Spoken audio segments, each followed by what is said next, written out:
आई फक्त जन्म देणारी नसते. हॅपी मदर्स डे तुमच्यातल्या प्रत्येक देवकीला, जी बायोलॉजिकल मदर आहे, आणि प्रत्येक यशोदेला, जी कदाचित बायोलॉजिकल मदर होऊ शकली नाही, पण तरीसुद्धा तिच्या मातृत्वाने तिने बऱ्याच मुलांना आयुष्यात पुढे जाण्यासाठी खूप मदत केली आहे.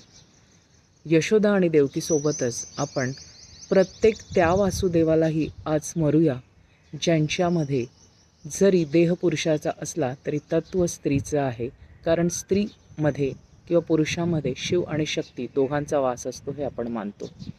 तर आज फक्त आणि फक्त बायोलॉजिकल मदरपुरता हा मातृत्व दिन सेलिब्रेट न करता, हा सीमित न ठेवता, आपण प्रत्येक त्या पुरुषाला किंवा प्रत्येक त्या मातेला नमन करूया. त्यांना आज आपण स्मरण करूया की ज्यांच्यामुळे आज आपण घडलो आहोत.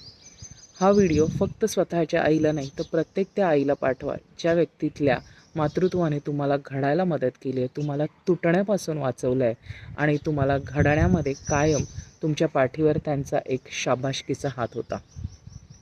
लवकरच भेटू पुढच्या व्हिडिओमध्ये. मी इंदिरे, रिलेशनशिप ट्रान्सलेटर आणि behaviour decoder. Bye. Once again happy mother's day to all.